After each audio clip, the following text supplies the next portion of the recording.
السلام علیکم د شمشاد ټلوېزیون قدرمنو لیدونکو سهار مو نیکمرغه هیله ده ټول به رک روغ اوسئ د نن ورځې سهار به مو هم په خوښۍ او خوشحالۍ راپیل کړی وي روم سهار 2 ساعته خپرونه هم په ژوندۍ بڼه زموږ پیل شوه امید دا دی چې تاسې تر پایه مو لیدونکي پاتې شئ خپرونه مو بېلابېلې برخې لري د برخو تر شانو مهم موضوعات لرو موضوعاتو اړوند راسره په خپرونه کې مختلف میلمانه هم شته چې ورسره به خبرې اترې او بحث ولرو دا چې د نن ورځې لپاره مو څه مسایل او څه موضوعات ټاکلي دي دا به هم روښانه کومه خو یاده باید وکړم چې د خپرونې لومړنۍ برخه ستاسې د اړیکې لپاره ځانګړې ده تاسې خویندې ورونه کولی شئ خپرونې لومړنۍ برخه کې راسره ګډونوال شئ په 0 شپږ سوه یولس شپږ سوه یولس هر کله چې ګډونوال کیږئ تر ډیره به مو هڅه دا وي له ښه موقع ته راسره په خپرونه کې ګډونوال شئ او تر څنګ د شورماشو نه په فاصله کې پاتې شئ د ټلویزیونونو غږونه بالکل خاموشه وساتئ تر څو په غږ کې مو کومه ستونزه او کوم مشکل نه وي تاسې کوم نظر له موږ سره شریکوئ موږ او لیدونکي په سم ډول باندې اخذ کړو نو د خپرونې البته مختلفې برخې راسره شته د موضوع برخه لرو چې د موضوع په برخه کې په یوه مهمه ټولنیزه موضوع باندې بحث لرو یو ځل بیا مو یوه مهمه موضوع راخیستې ده چې هغه هم موږ او تاسې ډېر کله د ژوند پر فعالیتونو او شاید ډېری وخت په کاري ساحه یا په کاري چاپیریال کې ورسره مخ کیږو نو دغه ډول مهم موضوعات بیا نو موږ راخلو تر ډیره که چیرې تاسې په یوه برخه کې یا په یو موضوع کې کافي معلومات ونه لرئ او زموږ دغه لومړنۍ برخه تاسې د خپرونې تعقیب کړئ نو شاید ستاسې معلومات لاسې وشي او د یو اړخ په تړاو باندې تاسې وکولی شئ چې د حل لاره هم را پیدا کړو په خپله یوازې باندې مبارزه هم وکړئ د ځینو مشکلاتو سره او که چېرته بیا په ځینو مسایلو کې له نورو څخه تاسې هم همکاري غواړئ دا هم ډېره ښه خبره ده ځکه ډېری کله موږ تاسې د ژوند د ځینو حالاتو سره که مخ کیږو هم بیا د ځینو مشرانو سره موږ غواړو چې مشوره وکړو او یا هم د خپلو نږدې دوستانو سره تر ډېره به دغه مشران داسې وي چې دغه د ټولنیزو مسایلو سره دوی مخ شوي وي اشنایي لري او تر ډېره پکې تجربې ترلاسه کړې وي بیا نو هڅه مو دا وي چې له دوی څخه موږ ډېر ښې مشورې هم واورو بیا د حل لاره پکې هم موږ کولی شو د ځان لپاره را پیدا کړو او معلومات هم لا زموږ سیوا شي د خپرونې معلوماتي برخه هم لرو چې په معلوماتي برخه کې نو مهمو مسایلو ته مو ځای ورکړی هغه موضوعات راخلو کوم چې کورني مسایلو پورې تړاو لري ډېر کله په کور کې ځینې وخت د ماشومانو په برخه کې د ښځې او د خاوند په برخه کې او یا هم ځینې مسؤلیتونه که مېرمنې په کور کې ولري دغه مسؤلیتونو په برخه کې ځینې مشکلات را پیدا کیږي ولې د حل لاره چې څنګه کولی شو ورته را پیدا کړو په دغه مهم معلوماتي مطالبو کې موږ تاسو ته وړاندې کوو دا مسایل فعلا ناظم اړیکې ته دا چې نور موضوعات څه دي دا هم روښانه کوم بله السلام علیکم وعلیکم السلام علیکم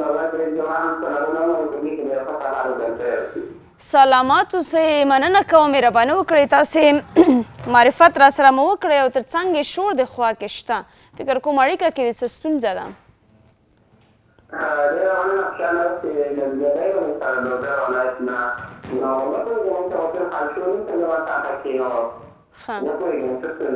نه پوهېږم البته داسې اواز راځي لکه ګوشکي چې د په غوږ کې وي او دا ګوشکي موبایل کې خوځېږي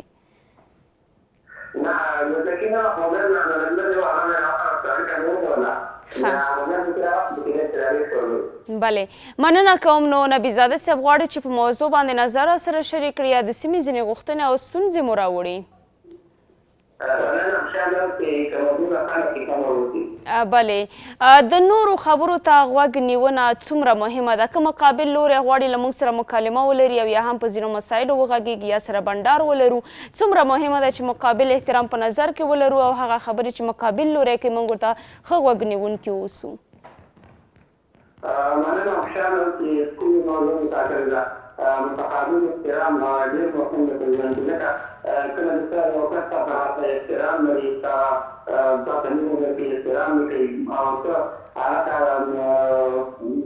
خاص توجیه ونه کړې خصوصا په ژوند کې ځینې ستونزې دې سره زموږ د اړیکې هم خرابېږي او بله خبره دا چې هېڅ سکون په ژوند کې نه وي ځکه چې کله یو څوک موږ ته یو احترام کوي نو باید موږ هم ورته متقابل احترام ولرو موږ دغه د خبرو توان نیونه ډېره مهمه ده ځکه که ته مثلا ډېر وغږېږي او مقابل خبرو توان ونه نیسي نو دا چې ته خبره مو ته کوې په هغه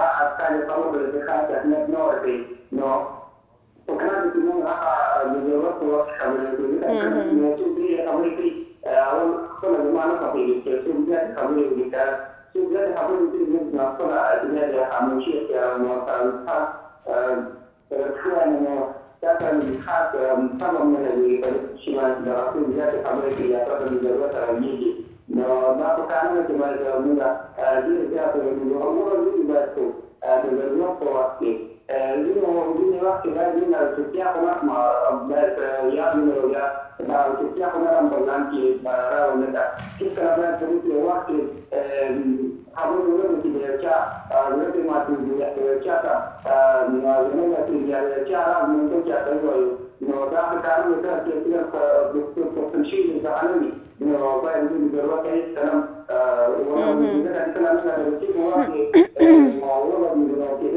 بله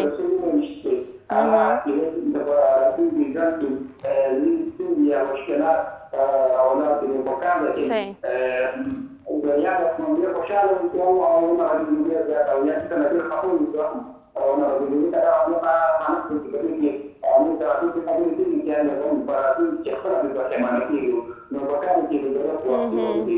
ډیره مننه نبیزاده صاحب چې په خپرونه کې را سره مو ګډون درلود او خپل نیک نظر در سره شریک کړ. سلامت اوسئ. ښې چارې ولرئ او پاتې ورځ مو هم نیکمرغه.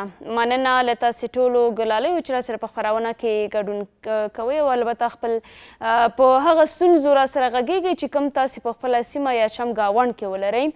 نو تر ډیره مو هڅه دا وي هغه مسایل راواخلو چې زموږ او ستاسې ژوند مسلک او بوختیاو پورې تړاو ولري. بلې نن مو موضوع هم ټاکلې ده د مقابل لوري او یا هم د نورو خبرو ته غوږ نیونه څومره مهمه ده په ژوند کې ځکه اصل کې که موضوع په عموم کې زه ووایم د نورو درناوی کول یا احترام درلودل د خپل ځان درناوی دی ځکه که چیرې په تاسې باندې خپل شخصیت خپل ځان ګران وي نو حتما هغه د نورو درنښت او ګرانښت او شاید په پام کې ولرئ له ځان سره د هغوی متقابل احترام له نظره ونه غورځوئ. تر ډیره غوږ نیونه په دې معنا نه ده چې البته تاسې د هرې خبرې ته د نورو یا د مقابل لوري خبرو ته غوږ ونیسئ او یا هم د هغوی د خبرو تایید کوونکي اوسیږئ.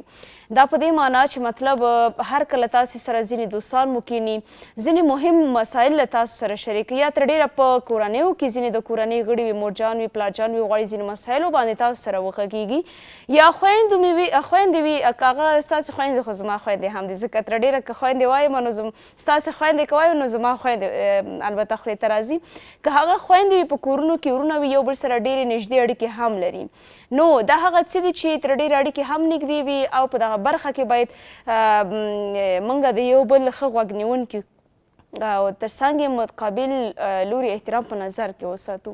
بل اړیکه راخلو. بله السلام علیکم. وعلیکم السلام. صبح شما بخیر. خداکنه که جور صحتمند باشی و این برنامهتان به خاطر هدایت و فهم در آگاهی مردم باشه و از گزند روزها در امان باشه و همچنان از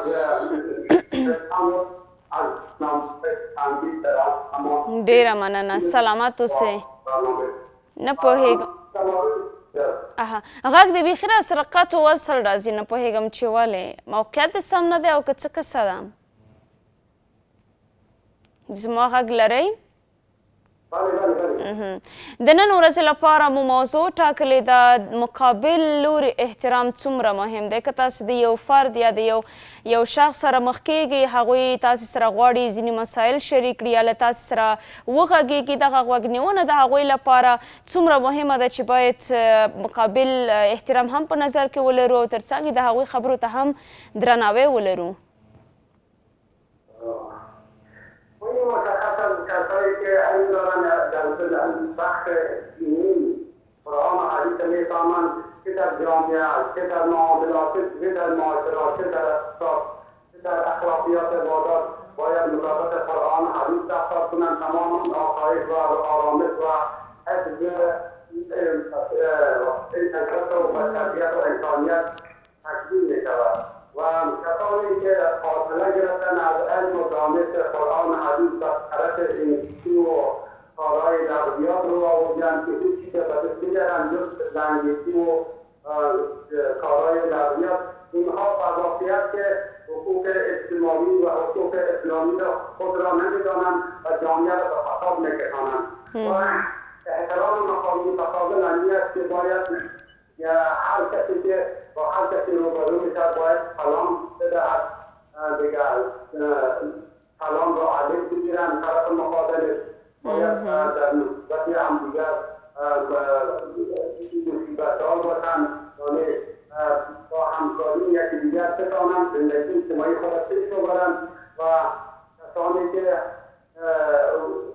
در جامعه اعتصاب میکنند باید جلوه‌ها بگیرند و خیلی مسائل زیادی است که در اجتماع اسلامی باید کارایی بکنند که زیاد فعلا گفته نمیشه در این باید یکسوی کنیم. بله ډیره مننه چې په خپرونه کې مو راسره ګډون درلود خپل نیک نظر در سره شریک کړ. تشکر سلامت باشید و خیر باشید از این برنامه شما و خواهش میکنم که همین تلویزیون آریانا را بیشتر تشکیل کنید که دیگر در کار یک نمایندگی که به خاطر برنامه دینی در ساعت 12 بجه حاضر میکنند در بیشتر کارهایشان مداخله‌گری میکنند که نو لیدونکو بله نو غوږ نیونه اکثره وخت تاسې به دا هم اوس وایئ چې مطلب کوم ډول غوږ نیونه سوله یادوي هر کله چې خپل د کورنۍ د غړو سره کښېنئ یا هم په یو کاري ساحه کې تاسو ته یو مسؤلیت در سپارل کیږي بېغوري مه کوئ ځکه تر ډېره که تاسې د یو مقابل لوري خبرې په ژور ډول باندې واورئ غوږ شئ ورته چې څه وایي نو شاید ستونزه نه وي ولې که چېرته تاسې یو څوک یا مسؤل کس وي او یا هم ځینې همکاران مو موجود وي یا مثلا ځینې شاګردان مو موجود وي هغوی غواړي ځینې مسایل له تاسو سره شریک ولې تاسې په دغه برخه کې بېغوري وکړئ خو ځینې خبرې تاسې اورئ دا چې په سم ډول یا په دقیق باندې تاسې د هغوی خبرو ته غوږ نه یاستئ شاید ډېری مسایل ستاسې غوږ ته رانشي او تاسې ونه توانیږئ په دې باندې چې مکمله موضوع یا اړخ څه دی نو تر ډېره بیا په دغه برخه کې تاسې د یو چا ځینې مشکلات ځینې مسایل او ځینې موضوعات نشئ اخیستلی نو هڅه وکوئ چې مقابل لوری تاسو ته څه وایي ښه غوږ نیونکي ورته پاتې شئ خبره چې مکمله شوه بیا نو که د تاییدۍ لپاره څه ویل غواړئ او یا هم ځینې پوښتنې ورڅخه ولرئ هم کولی شئ هغه د شیطانت غوږ نیونه نه یادومه چې مطلب په ځینې ځایونو کې د سره په یو بل باندې تمسخر کیږي یا هم په یو بل باندې نیوکه کیږي په یو فرد باندې البته ځینې نیمګړتیاوې برسېره کیږي او یا هم په یو ځای کې شخصي مسایل یو بل سره شریکیږي خو مګم د هغې لپاره تاسې غوږ نیسئ بالاخره چې څه مو واورېده بیا نو هغه هڅه کوئ چې تر نورو ورسوئ او بیا نو په کورونو کې تاوتریخوالی او جنګ او جنجال ته زمینه سازي کیږي نو دغه شیان نه یادومه چې دغه کار ونه کوئ سالم او ښې خبرې او هغه موضوعات چې هغه ستاسې کورنۍ پورې او هغه ستاسې چاپیریال پورې تړاو ولري او تر ډېره ستاسې په ګټه باندې وي را زما اړیکې ته بلې السلام علیکم غږ دې بیخي انعکاس کوي راته د تلویزیون غږ را سره خاموشه کوي تر څو غږ دې سم واورم مهرباني وکړه ښه غږ دې ډبل راته غږ دې انعکاس کوي په دې خاطر مې ویلې بلې سلامت اوسئ موږ بلکل ښه ستاسې روغتیا او سلامتیا غواړم هیله ده چې ښه سهار دې پیل کړی وي خو نوم دې راته واخله ډېره ښه ده حبیب رحمان صاحب نن سهار دې څنګه پیل کړی له خیره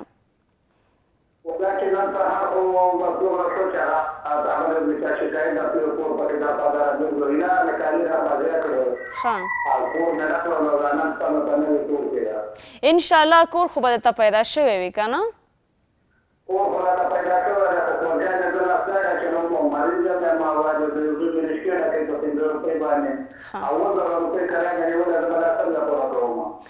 نو الله پاک دې ستاسې مددګار وي او الهي شفا هم درته غواړم چې ناروغ یې خو د تلویزیون غږ خاموشه کړئ ښه اړیکه راسره نه پرې شوه خو هڅه وکړئ هیله مې دا ده له تاسې نه کوچنۍ هیله ده البته خو تر ډېره تاسو هم دغه زما هیله مه غورځوئ ځکه دومره چې موږ تاسو سره همکار پاتې کیږو تاسې هم باید زموږ دغه کوچنۍ غوښتنه ومنئ او همکار پاتې شئ نو هر کله چې په خپرونه کې ګډون کوئ راسره هڅه به مو دا وي چې د تلویزیون غږونه بلکل خاموشه وساتئ خو که د بیا ځل لپاره تاسې غواړئ چې خپل غږ واورئ چې څه نظر مو راسره شریک کړی یا زما غږ یا خپل غږ بېرته تعقیبول غواړئ بیا نو په یوټیوب چینل کې د روم سهار نوم تاسې تاسې سرچ کولی شئ. زموږ چینل درځي سبسکرایب یې کړئ او کولی شئ چې په تکرار ډول باندې زموږ سهارنۍ خپرونه هم تعقیب کړئ. لاړ شئ وګورئ چې تاسې په څه مسایلو یا موضوعاتو راسره خپل نظر شریک کړی وي، هم به خپل غږ واورئ او هم به هغه نظر واورئ. خو داسې مه کوئ چې خپرونې ته تاسې ګډون کوئ راسره او بیا تر ډېره هغه د ټلویزیون غږ مو هم نه وي خاموش، د موبایل ډبلوکې مو هم وهلي وي، شور ماشور مو هم په خوا کې وي، نو تر ډېره بیا موږ ستاسې په ځینو مسایلو چې شریکوئ نشو پوهېدلی. هغه ستونزې چې تاسې شریکوئ بیا نو موږ سم ډول باندې نشو پوهېدلی، دغه بیا ستونزه ده که نه. نو په همدې اساس تاسو ته وایم چې هر کله خپرونه کې ګډونوال کیږئ، هڅه به مو دا وي چې فوکس ټول ستاسې د اړیکې طرف ته وي، نه دا چې مثلا نیم فوکس مو د ټلویزیون طرف ته وي او نیم ستاسې په اړیکه باندې وي. زموږ اړیکې ته یو بل اړیکه هم لرو. بلې السلام علیکم.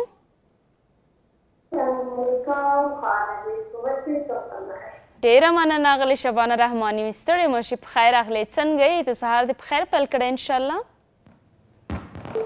اړیکه را سره پرې شوه، هغه سهار پیل کېدو سره چې پوښتنه مې ورنه وکړه اړیکه یې هم را سره پرې شوه. ښه د بیا ځل لپاره کولی شي که چېرته د په غلطۍ سره البته اړیکه قطع شوې وي نو کولی شي دوباره خپرونه کې ګډون را سره وکوئ. که په ځینو مسایلو باندې غواړئ چې را سره وغږئ، که هغه ستونزې تاسې په خپل چمګاونډ کې ولرئ، په خپل ځای کې ولرئ، او که غواړئ چې په موضوع باندې را سره خپل ښکلی نظر شریک کړئ هم کولی شي. ښه د خپرونې بله برخه هم لرو چې هغه برخه نو د ګلبڼ برخه ده او تر څنګ یې زرغون بڼه البته او ګلالي زده کوونکي لرو.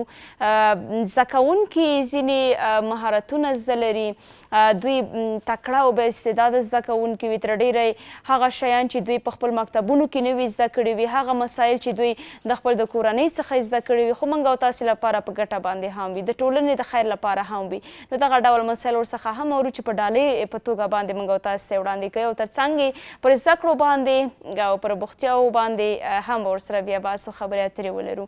فعلا اړیکه بله لرو. بلې السلام علیکم.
خیر اوسې موسی خان صاحب چې خپرونه کې دې راسره ګډون درلود. ښه اړیکه هم راسره قطع شوې ده، نو مننه چې په خپرونه کې راسره ګډون مو وکړو او خپل نظر دې راسره شریک کړ. بلې د خپرونې موضوعاتو ته راګرځم.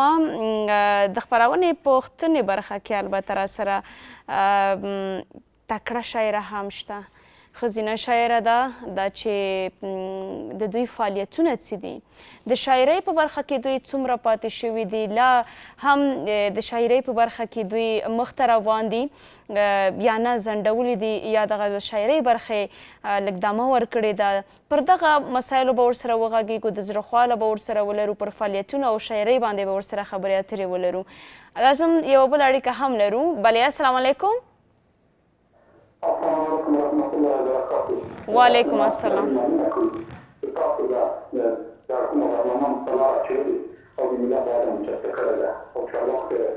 خیر اوسې، ډېره مننه.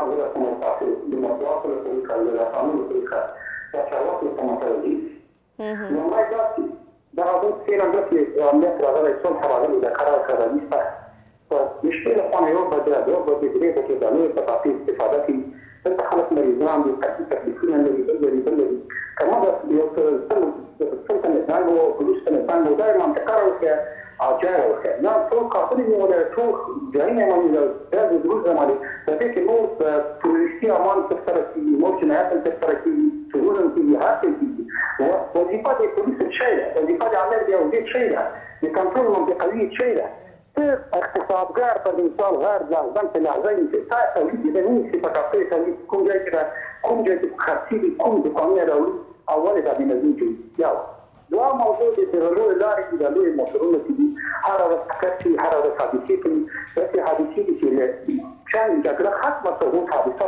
سره مخالفت او خو بس یو چل د دې هغه کسان چې کډري کسان دي هغه کسان چې خپل مسلک کې کومي حراري وګماري دا نه د چې کار پنځه کال راځي چې هغه وایي چې امر دي تاسو چې نه دي تاسو چې راځي چې دا خبره غلطه ده الحمدلله د زمونږ هیواد اسلامي ده باندې اسلامي هیواد اسلامي د شنو باندې ولاړ ټول نه حق لري تاسو فکر وکړئ چې چې څه د چار یا چا د باندې دا موټر شرکت کې اکثریت دي او مخاطر استفاده کوي عشان خاطر نقل مواد مخدر مواد مخدر د استفاده نه کوي کله استفاده کوي د دې واکمنۍ چې کنټرول کړي دا څاروانه چې څه ده د دې کانتین چې څه ده د دې مراقبت چې څه ده چې بیا موټر حرکت کې راځي هغه شرکتونه چې په 2003 افغانۍ اثر باندې د انسان عمر د انسان حیات خطر ته اچي چې څه تیز راورسېده د دې دا چې د لا هر مدیریت ترافیک هر ولایت باید دوی ولري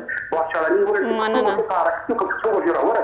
سلامت اوسئ کټګوري د لفاظ نشته د فانسونو په اشکال ډیره مننه سلامت اوسئ چې په خپرونه کې مراسره ګډون درلود ځکه د خپرونې لومړنۍ برخه وخت را سره بیخي کم دی او د دې برخې نو وخت پای ته رسېدلی د تاسې ډیره مننه چې راسره په لومړنۍ برخه کې هم پاتې شوې او هغه ستونزې غوښتنې چې ځینې تاسې درلودې له موږ سره مو شریک کړه البته د خپرونې موضوعات خو مې شریک کړه یوه وروستۍ موضوع پاتې شوه چې هغه هم د روغتیا برخه ده د روغتیا په برخه کې د خپرونې موږ تل مدام هڅه او کوښښ کړی دی چې مهم ټولنیز امراض راواخلو وبښئ طبي امراض موږ راواخلو خصوصا بیا په ټولنه کې موږ نسبتا خویندو ته داسې طبقه لرو چې تر ډېره زیاتې ناروغه کیږي او دغه روغتیایي ستونزې ورته زیاتې پیدا کیږي نو نن د خپرونې د روغتیا په برخه کې مو هم یوه مهمه موضوع راخیستې ده نو هیله دا ده چې تاسې تر پایه لیدونکي اوسئ زموږ د خپرونې او هره برخه تاسې تر پایه وګورئ راسره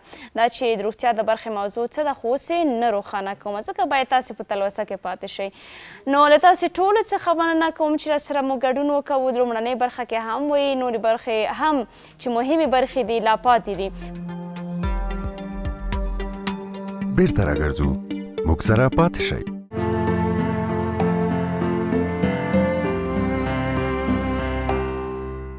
ښه راغلی بیا هم لیدونکو د خپرونې د عوامو د معلوماتي برخه پیل شوه په دغه برخه کې نن نو له خپلې قدرمنې همکارې اغلې نفیسه صافۍ اورو چې د کومې موضوع په تړاو باندې له موږ او تاسو سره مهم معلوماتي مطلب یې راوړی او شریک کړئ ښه راغلاست ورته وایم اغلې صافۍ ستړې مه شي په خیر اغلې سهار دی په خیر سلامونه ستړې مه شي سولې ګلې هیله ده چې روغه جوړه به اوسېږي ستا د هم ګلورین سهار په خیر وي سلامته اوسې ډېره مننه ډېره مننه انشاءالله صحت به دې روغ جوړ وي خیر اوسې په خیر راغلې او شکر ډېره مننه دواړه یو ځای راغلو نو حتما ښه سلامونه لیدونکو هیله ده چې تاسې به هم راته روغ جوړ او د پوره روغتیا جامې به مو په تن واوسېږي او د خپله کورنۍ سره به خوشحاله شېبې تېروئ همدا مهال نو هغه معلوماتي برخه ده چې ستاسو لپاره کې ضروري معلومات راغونډ شوي وي نن مې رااخیستې دي په ماشومانو باندې د غوسې کولو بدې پایلې هغه مور او پلار چې په ماشومانو باندې غوسې کوي څه بدې پایلې لري باید مور او پلار ښه په دقت ورته غوږ کېږدي ځکه چې مهمه موضوع ده بلې مهمه موضوع ده په عموم کې ډېرۍ کورنیو کې دا مسایل شته بلکل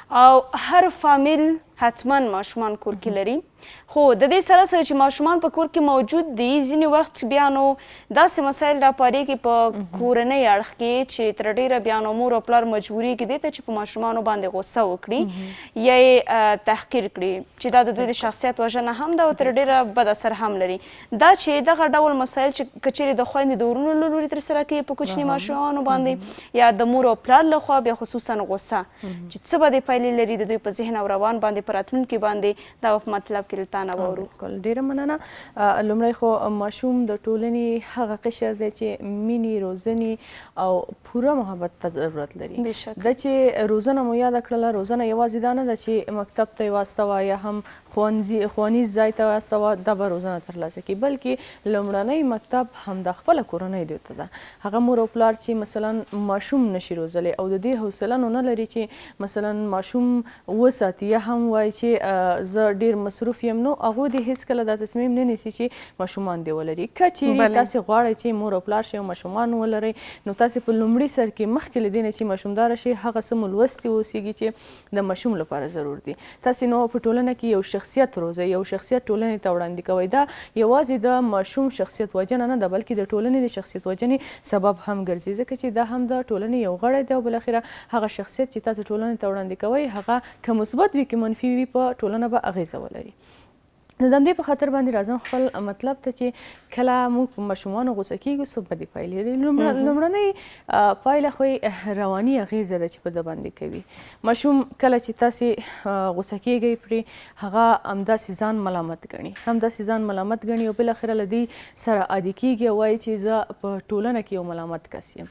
د دې روان ذهن ته همدا ورولېږي چې زه نو په هر لحاظ باندې ملامت یم او بالاخره ځان داسې یو شکل باندې نیسي چې هغه افسرده کیږي اضطراب یې زیاتیږي او بالاخره رواني کیږي. ځینې وخت ډیری وخت ځي ګوشه نشینه کیږي هغه خوشحالي ماشومتوب هر څه ترې اخیستل کیږي. نو دا په آینده کې هم همداسې یو شخص کیږي کله چې ښه کار هم وکړي په هغې کې به هم ځان ملامت بولي وایي زه یو ملامت شخص یم. دا نو ستاسو د غوسې هغه پایله ده چې داسې ماشوم ته ورکوئ. د دې ترڅنګ د اړیکو خرابوالی د دې پر ځای چې مینه محبت خپل مور او پلار سره څرګند کړي هغه اړیکې څنګه کیږي له مور او پلار سره خرابیږي همداسې له نورو سره. که چیرې ماشوم یو کار ترسره کړي هغه د هغې کار له پټولو لپاره یو بل څه کوي یعنی د یو شوخۍ یا یوې غلطۍ په خاطر باندې بار غلطیانې کوي خو که چیرې تاسې غوسه کنټرول کړئ او غوسه ونه کړئ نو کیدای شي ماشوم اقرار وکړي چې دغه کار ما کړی دی آینده کې نه کوم. نو د همدې په خاطر باندې تاسو سره به اړیکه هم خرابه نه شي په مینه به تاسو ته دا خبره هم وکړي او هغه اړیکې به هم له تاسو سره جوړې پاتې شي. فزیکي او تعلیمي شاتګ دی. نو د ماشومانو غوسه یوازې په کور کې نه بلکې هغه استادان چې تدریس کوي هغوی د هم متوجه اوسیږي چې ماشومان کله ورځي د نرسري له صنف نه تر هغه ځایه پورې چې مثلا دوی هغه د ماشومتوب په دوره کې دي استادان دې متوجه اوسیږي د غوسې پر ځای باندې د مینې نه د کار واخلي کولی شي چې ماشومان په مینه باندې وروزي.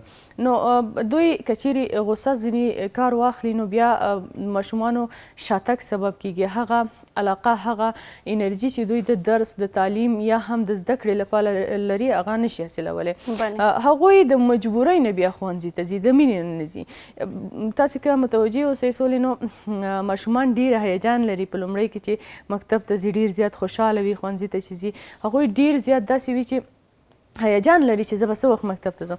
خو که چیرته په مکتب کې داسې ماحول جوړ نشي چې هغه د مینې فضا اوسیږي هغسې فضا اوسیږي چې البته تادیبي دې اوسیږي خو په دغسې فضا دې اوسیږي چې هغوی تعلیم هم لاسته راوړي او تربیه هم لاسته راوړي.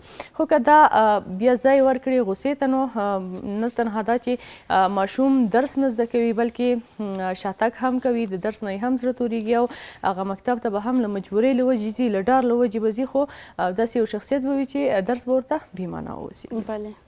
د تاوتریخوالي دوام ماشوم ستاسې آینه ده. که چیرته غواړئ چې سبا ته داسې یو شخصیت ولري چې هغه نرم اوسیږي ټولنه کې زغم ولري او داسې یو څوک اوسیږي چې تاوتریخوالی په هغه کې شتون ونه لري نو تاسې هم د هغه سره تاوتریخوالی مه کوئ هغه سره غوسه مه کوئ وهئ ټکوئ یې مه. نو لکه څرنګه چې مې ویلي ماشوم ستاسې آینه ده همداسې که چیرې غواړئ چې ستاسې د شخصیت په شکل باندې همداسې ماشوم وروزئ نو تاسې ورته داسې اعمال یا داسې کړنې ور ترسره کړئ چې هغه ستاسو نه کاپي کړي او بالاخره په سالمه توګه وروزل شي. که چیرې غوسه ورته وکړئ نو دا غوسه په دوامداره شکل باندې دو ته ورځي او دا نو بیا په ښوونځي په ټولنیزو اړیکو کې یا هم په آینده کې له خپلو اولادونو سره هماسې عمل چلند کوي چې تاسې ورسره کړی دی. ښوونځي کې ځینې ماشومانو ته متوجه اوسیږئ یا په ټولنیزو اړیکو کې ځینې ماشومان مثلا بل ماشوم وهي، دا ورته عادي شوې ده ځکه تاسې دا وهل ورته عادي کړي دي. حتما یو څپېړه مو ورکړې یا مثلا په نورو ماشومانو چیغې وهي، حتما تاسې پرې چیغې وهلې دي، دا ورته عادي شوې ده، وایي چې دا یو عادي عمل ده. نو دا دوام د تاوتریخوالي ده چې مثلا د تاسو نه یې اخیستې او بالاخره په ټولنه کې همداسې غوسه کوي. د ذهن او احساساتو ګډوډي هم رامنځته کوي. کله چې تاسې په ماشوم باندې غوسه کیږئ نو ذهن او احساسات یې مکمل ګډوډ دي. هغه هیڅکله هم هغه خپل احساسات چې څومره هم لوی شي تاسو ته څرګندولی نه شي، یوازې نه تاسې نه بلکې په ټولنې کې همداسې پاتې کیږي، هغه خپل احساسات نشي څرګندولی. نو په دې لړ کې حل لارې هم شته دی، داسې نه ده چې یوازې منفي اغېزې موږ راواخلو، حل لارې هم شته دی. که چیرې تاسې ډېر زیات غوسه استئ، ماشوم داسې یو کار کړی ده چې ستاسې غوسه نه کنټرولېږي، ډایرکټ همغه ځای پرېږدئ او ووځئ. کله چې مو غوسه آرامه شوله، ماشوم راولئ، د دې پر ځای چې غوسه شئ کښېنوئ، په خبرو باندې په مینه باندې پوه کړئ. مور او پلار کولی شي له هغه الفاظو نه کار واخلي چې هغه ماشوم تحریک کړي چې د دې پر ځای چې دغه کار دې کړی وی دغه کار ښه و، یا هم که چیرې آینده کې دې داسې یو کار وکړو نو زه به درنه ډېر زیات خفه شم یا خفه شمه. نو په دې شکل باندې تاسې کولی شئ چې ماشوم پوه کړئ. او دې تر څنګ د غوسې پر وخت کې ځان کنټرول کوئ. دا ماشوم ته وښایئ چې زه غوسه یم، خو په تا باندې داسې یو چلند نه کوم چې بد اثر در باندې وکړي. مثلا ورته وایئ نن زه غوسه شوم خو تا ته مې څه ونه ویلي، خو کیدای شي سبا که زه غوسه شم حتما څه درته ووایم. نو ماشوم پوه کړئ چې زه په دغه کار غلط و، زه پرې غوسه کیږم، خو هسې یو چلند مه کوئ چې بالاخره هغه دې رواني یا هم داسې ستونزې پیدا کړي چې هغه تاسو ته زیان ولري. د دې ترڅنګ بدیلونه ور وښایئ د بد چلندونو پر ځای باندې. مثلا ورته وایئ چې که آینده کې ته دغه کار ونه کړې زه به دې تشویق کړم، داسې یو څه ډالۍ به درکړم، یا په مینه باندې داسې یو څه ورته ډالۍ کوي چې دا ستا د ښه کار نتیجه ده چې ما ته مثلا دغه ډالۍ اخیستې ده. او د ترڅنګ ماشوم د خپل عمر په مطابق باندې روزنه ورکړئ. داسې هم مه کوئ چې ماشوم شوخي کوي، ماشوم داسې یو هغه خپل ماشومتوب په دنیا کې د تاسې ته هغه شوخي راواخلئ، دې سره عادي واوسیږئ. دا د ماشوم نړۍ ده، همداسې باید شوخي وکړي، همداسې باید ورانۍ په عامه اصطلاح ووایم وکړي، ځکه چې هغه د ماشومتوب په دنیا کې ده، هغه مه راخلئ. تاسې باید خپل ذهن ته دا ووایئ چې دی د ماشومتوب په وخت کې ده او دغه کارونه چې دی کوي د عادي دي. او د دې ترڅنګ که چیرې تاسې خپله غوسه نو بیا نشئ کنټرولولی او بار بار دا عمل تاسو نه ترسره کیږي چې ماشوم په مخ کې غوسه نشئ کنټرولولی، ټولې لارې مو ازمایلي دي، نو بیا باید رواني متخصص ته لاړ شئ او له هغه سره مشوره وکړئ چې زه څه وکړم چې ماشوم مخکې زه غوسه نشم. نو هغوی به تاسو ته حل لارې حتما در وښایي. نو لیدونکو ماشوم بیا هم وایم هغه نسل دی چې موږ یې په راتلونکي کې نړۍ ته ټولنې ته وړاندې کوو. نو که چیرې غواړو چې یوه سالمه ټولنه ولرو نو سالمه روزنه باید هم ولرو. نو مور او پلار دې ډېر متوجه اوسیږي، خپل ماشومان دې په صحیح ډول باندې وروزي، ځکه ماشوم همداسې سپینه ورکه ده. که چیرې تاسې غواړئ په دې سپینه ورکه کې هر څه ولیکئ هماغه بیرته لولئ، نو د ماشوم شخصیت هم همداسې دی. که چیرې تاسې غواړئ چې ښه روزنه وکړئ نو ښه ماشوم ولرئ نو ښه روزنه هم وکړئ. سلامت اوسئ، ډېره مننه. بلې لیدونکو تاسې مهم معلوماتي مطلب زموږ له همکارې واورېده. البته نه یوازې دا چې ځینې مسایل پکې شریک شو رامخته کیږي، بلکې د انسان جرأت ورسره هم له لاسه دوی ورکوي، وژل کیږي. او د دې ترڅنګ ځینې روغتیایي ستونزې ورته هم پیدا کیږي. او که چېرته ښه اولاد ولرئ، ښې وروزئ، ښې پالنه وکړئ، بېرته مثبته نتیجه تاسې هم لاسته راوړلی شئ. بل به دا وي چې د هغه کوچني ماشوم آینده او راتلونکی به هم روښانه وي. ولې که دا برعکس وي نو شاید تاسې منفي پایلې ولرئ. نه یوازې دا چې د کورنۍ غړي شاید ټول نه هم ورڅخه بیا نو په درد یې ونه خوړل شي او په عذاب هم وي ځینې ستونزې ورته پیدا شي. حتی ځینې متخصصین دا هم وایي کله چې ماشوم باندې غوسه کوي نو دوی ته د معدې ناروغۍ د کولمو ناروغۍ هم رامنځته کېږي او دې تر څنګ خوب یې هم ګډوډ کېږي. هغوی کیدای شي په خوب کې هم وډار شي او چغې او نارې ووهي. نو د همدې په خاطر باندې ځینې وخت غوسه ډېر زیات کنټرول کوي او لکه څرنګه چې تاسې ویلې ذهن یې هم کمزوری کېږي. یوازې چې موږ ورته تشریح کوو درس ورکوو هغه ذهن مکمل له لاسه ورکوي. بلې یعنې جسمانی او رواني ناروغي ورته پیدا کېدای شي. ډېره مننه. بیرته راګرځو موږ سره پاتې شئ.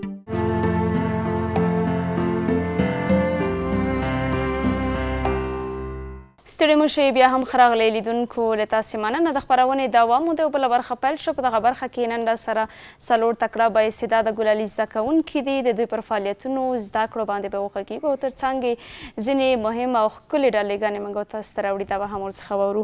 خو نومونه به یې تاسو سره شریک کړم. په څنګ کې مې هودا جانه، صدره جانه، عایشه جانه او وروستۍ کوچنۍ خور مو حیا جانه شته. نو پیل به وکړو. هرکلی به ورته وایم هودا جانې په خیر راغلې، ستړې مه شئ. مننه. السلام علیکم و رحمت الله وبرکاته. وعلیکم السلام. زه هودا خان بهادر زید عبدالقادر لور د احمد خان صفحه خصوصي عالی لیسې د شپږمې جیم ټولګي زده کوونکي یم. ډېره ښه ده. سلامت اوسې. څنګه یې دغه مایک لږ پورته ونیسه. ښه خو انشاءالله په خیر راغلی. مننه. تاسو څنګه یې؟ لاره بندي خو نه وه؟ نه. فرصتي راغلی نو. صدره ګلې ته هم ستړې مه شي، په خیر راغلی. مننه. خیر شه. السلام علیکم و رحمت الله. زه صدره صافی د ولی محمد صافی لور د احمد خان صافی خصوصي عالی لیسې د پنځمې جیم ټولګي زده کوونکي یم. سلامت اوسې. څنګه اوس ستا سهار پیل ښه و؟ هو د تاسو هم سهار په خیر. سلامت اوسې. بالکل زمونږ خو ښه و. تر دا مهال ښه روان دی. عایشه ګلې څنګه یې ته په خیر راغلی؟ خیر تاسو ښه یاستئ. السلام علیکم و رحمت الله وبرکاته. زه عایشه موسازۍ د روح الله موسازي لور د احمد خان صافی خصوصي عالی لیسې د پنځمې جیم ټولګي زده کوونکي یم. ماشاءالله ډېره ښه ده. سهار خو به دې په خیر پیل کړی وي مننه. انشاءالله. ستاسو سهار هم په خیر. سلامت اوسې. ډېره مننه کوم. حیا ګلې څنګه یې ته ستړې مه شې؟ خیر مننه. ته څنګه یې؟ خیر راغلی؟ هو. ډېره ښه ده ګلې. دا راته وایي سهار دې څنګه پیل کړی؟ ښه دې پیل کړی؟ ښوونځي نه راغلی یا له کور نه؟ ښوونځي. د ښوونځي نه راغلی. ډالۍ دې هم راوړې؟ ډالۍ ګانې دې راوړې موږ ته؟ هېڅ دې نه دي راوړي؟ څه وایې موږ ته له خیره څه به وایې؟ ترانه به وایې که نه؟ همدا لویه ډالۍ ده که نه؟ زه حیرانه شم که پر واقعي ډول باندې څه دې نه دي راوړي، فقط د زړه خواله به راسره کوې. ښه ښکلې ترانه به درنه بیا واورم. خوب پیل به له هودا جانې نه وکړو چې څه یې راوړي. ما چې دی لیدونکي ته ترانه راوړې ده. ماشاءالله. ښه او تلاوت خو به فکر کوم عایشه جانې راوړی وي که نه؟ تا راوړی؟ ډېره ښه ده. څومره به ښه وي چې اول موږ تلاوت وورو. صحیح ده که نه؟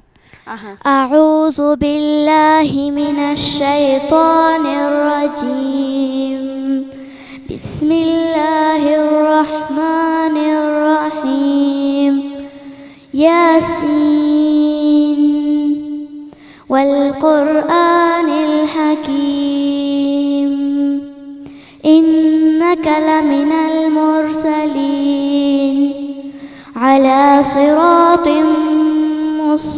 مستقيم تنزيل العزيز الرحيم لتنذر قوما ما أنذر آباؤهم فهم غافلون لقد حق القول على أكثرهم فهم لا يؤمنون إنا جعلنا في أعناقهم أغلالا فهي إلى الأذقان فهم مقمحون وجعلنا من بين أيديهم سدا ومن خلفهم سدا فأغشيناهم فهم لا يبصرون صدق الله العلي العظيم. ماشاءالله سبحان الله. ډېر ښکلی و قرات مو.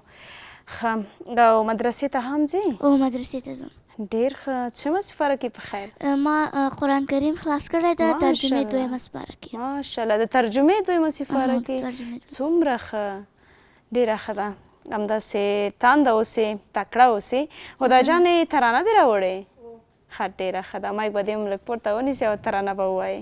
بسم الله الرحمن الرحیم د وطن ترانه. لوړ تاریخ نه دی قربان شمه وطنه، زه د کوم تاریخ دیوان شمه وطنه. لوړ تاریخ نه دی قربان شمه وطنه، زه د کوم تاریخ دیوان شمه وطنه. هر خوا مې په مظلوم سترګې لګېږي، زه به کوم ته په ګریان شمه وطنه. ټوله غېږه یې یتیمانو نه شوه ډکه، زه د کوم یتیم درمان شمه وطنه. لوړ تاریخ نه دی قربان شمه وطنه، زه د کوم تاریخ دیوان شمه وطنه. لوړ تاریخ نه دی قربان شمه وطنه، زه د کوم تاریخ دیوان شمه وطنه. چې سالار دې سالار کړه غلطه، زه د کوم سالار کاروان شمه وطنه. ستا په خپل وجود کې خپل دښمنان ډېر دي، زه د چا په سر طوفان شمه وطنه. لوړ تاریخ نه دی قربان شمه وطنه، زه د کوم تاریخ دیوان شمه وطنه. لوړ تاریخ نه دی قربان شمه وطنه، زه د کوم تاریخ دیوان شمه وطنه. ډیره مننه هودا جانې، ډیر یوه ښکلې ترانه وه، زما ډیره زیاته خوښه شوه. خو کله چې د وطن په تړاو یو څه وړاندې کېږي نو حتما هغه د هیوادوالو احساسات پیدا کېږي که نه؟ زما احساسات دې هم همداسې را ژوندي کړه. ډیره مننه، خوښه او خوشحاله اوسې. راځګوزو صدره جانې ته له خیره. صدره ګلې تا هم ترانه اوري یا مقاله؟ ترانه دې راوړې، ووایه. بسم الله الرحمن الرحیم. ښوونځی د احمد خان. نن که مونږه ماشومان یو، د سبا ورځې مشران یو. نن که مونږه ماشومان یو، د سبا ورځې مشران یو. ګران وطن کې رڼا غواړو، باادبه شاګردان یو. ګران وطن کې رڼا غواړو، باادبه شاګردان یو. لوړ مقام لري په سر کې ټول زمونږه استادان. ښوونځی د احمد خان، ښوونځی د احمد خان، ښوونځی د احمد خان، ښوونځی د احمد خان. دا د علم لوی صفت دی، د باعلمه شخصیت دی. دا د علم لوی صفت دی، د باعلمه شخصیت دی. چې د هر چا کوو قدر، دا د علم لوی سبب دی. چې د هر چا کوو قدر، دا د علم لوی سبب دی. ټول ښوونکي دي زمونږه مینه ناک او قدردان. ښوونځی د احمد خان، ښوونځی د احمد خان، ښوونځی د احمد خان، ښوونځی د احمد خان. ماشاءالله، څومره ښکلې وه. کومه ښوونکې در باندې ډېره ګرانه ده؟ ټولې. یو وي هغه ډېره نږدې وي که نه؟ هغه بیخي مطلب داسې فکر وکړه چې له زړه نه درته ګرانه وي. هسې خو ټولې ګرانې وي خو یو بیا خاص وي که نه؟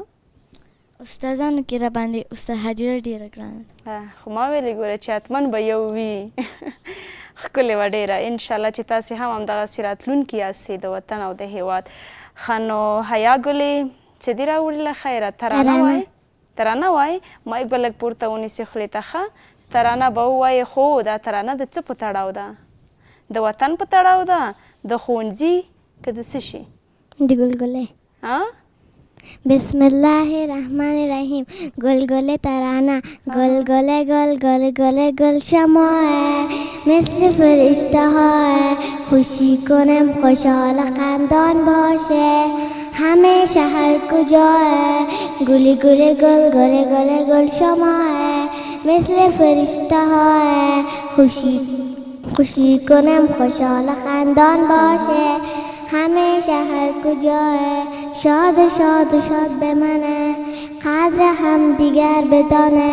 شاد شاد شاد بمانه قدر هم دیگر بدانه سرود مهربانی برای هم بخوانه سرود مهربانی برای هم بخوانه دعا کنیم بچه ها غم نباشد هر کجا دعا کنیم بچه ها غم نباشد هر کجا. تشکر. ماشاءالله څومره ښکلې وه خپله د شیرینۍ ښه مایک دې لږ پورته ونیسه ووایه له خیره چې آینده کې څه غواړې جوړه شي؟ ډاکټر. ډاکټره انشاءالله د وطن ملالې نو ټولې ډاکټرانې جوړېږي وطن ډاکټرانو ته ډېر ضرورت لري څومره به ورته محنت کوي څومره زیار او کوښښ به کوي مریض چې اوسېږي ورته سریم ګولۍ دا شیان ورته ورکوم او که زه بیا راشم نه خو بیا فیس نه اخلې نه ډېر فیس به بیا رانه نه اخلې خو ډېر فیس یادومه یو خو خپل فیس وي هغه خو بیا حق دی بل له حده زیات وي که نه ښه هودا جانې تاسې له خیره څه غواړئ آینده کې جوړ شئ؟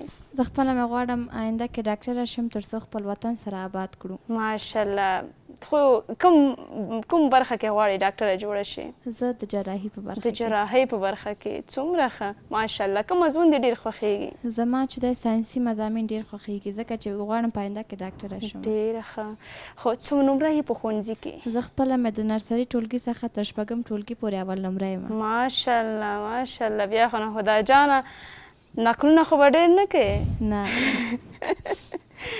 ښه راګرځو صدره ګلې ته ښه ته به م راته خپله هیله ووایې. زه هم غواړم په راتلونکي کې ډاکټره شم. ټولې ډاکټرانې جوړېږئ دا نور قشر کې به بیا لا څه کېږي دا نورې خالیګاوې که همداسې پاتې شي نه پاتې کېږي نه پاتې کېږي ماشاءالله وایه ملالې ډېرې دي څومره محنت به کوې له خیره کوم مضمون دې ډېر خوښیږي؟ ریاضي مضمون مې ډېر خوښیږي ښه ماشاءالله ځکه دلچسپه مضمون ده خو چې چا د زده نه وي هغه بیا ډېر زر ورسره زړه تنګی کېږي که نه خو چې څوک زده ولري بیا نو هغې ته داسې لکه ګیم غوندې لکه لوبه چې کوي. ښه بریالۍ اوسې عایشه ګلې ته به م راته ووایې له خیر ارزو دې څه زه غواړم چې په آینده کې راتلونکي کې دیني عالمه شم. ماشاءالله څومره ښه ښوونځي او مدرسې ته خو دواړو ته ځې که نه په کم عمر کې یعنې فکر وکړئ چې عایشه جانې قرآن کریم هم ختم کړی او په دویمه سپاره کې د ترجمې ده که نه ډېره ښه ده بس همداسې موافقه اوسئ. ښه نو پیغام به څوک وړاندې کوي له خیره؟ پیغام زه وړاندې کوم. زه غواړم خپل پیغام په شعر باندې شروع کړم. وایي علم څه داسې خزانه ده ختمېدل نه لري علم څه داسې خزانه ده ختمېدل نه لري علم رڼا ورځ ده چې تیاره نه لري او علم یوسف دی که چا ولید یعقوب په سترګو علم یوسف دی که چا ولید یعقوب په سترګو په خپل وطن کې به هغه خلک ړانده نه لري. زما پیغام ټولو زده کوونکو ته دا دی چې همیشه خپل درس ووایي د مشرانو قدر وکړي او د یو بل قدر هم وپېژني او خپل وخت ضایع نه کړي. ماشاءالله ډېره مننه سلامته اوسئ. خیر اوسئ. مننه. لیدونکو له تاسې نه هم مننه کوم تاسې دغه تکړه او بااستعداده زده کوونکي ولیده چې څومره ښکلې ډالۍ درلودې او د آینده لپاره د دوی هیلې څه وې نو دا برخه مو هم پای ته رسیږي. بیرته راګرځو موږ سره پاتې شئ.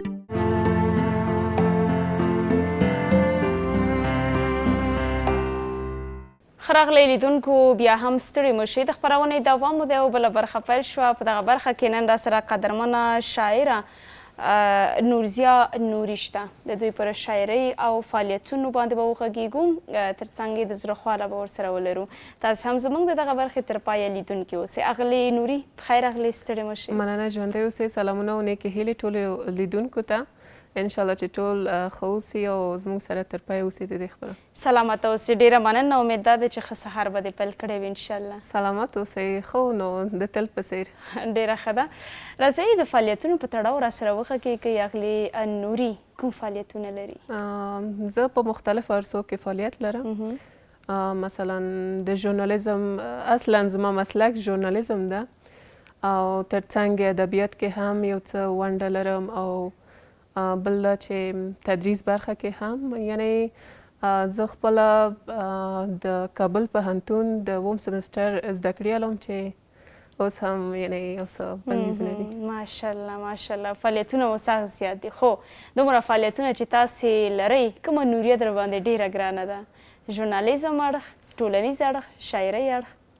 یا د استادۍ چې انسان هغه خپل مسلک کې راحته اوسي ما په خپله خوښه د مسلک انتخاب کړی او راحته یم همدې برخه کې ډېره ښه ده شاعرۍ اړخ یادوئ ژورنالیزم برخه او شاعري برخه زما دپاره یو علاقه ده یعنی ځینې دي شاید د تجارت دپاره یا هم بل څه دپاره زما یوازې د درد بیان دپاره ده دغه ذوق او شوق مو د شاعرۍ سره څه وخت را پیدا شو زه کله چې ښوونځي کې وم ما یو شعر ولیکه هغه وخت کې یو څه امنیت هم ګډوډ و انفجار و دا خبرې وې نو هلته واقعا احساس ډېر زیات و یو شعر مې له اوښکو سره یو ځای لیکلی کله چې ما ښوونځي کې ویلې نو ټول ویل چې ته استعداد لرې د دې امله ما هم دې عرصې ته مخه کړه په څوم ټولګي کې وې نهم ټولګي کې نهم ټولګي کې او دغه شاعرۍ چې لا پکې تاسې فعالیت لرئ څومره جرأت یې در وبخښه شاعرۍ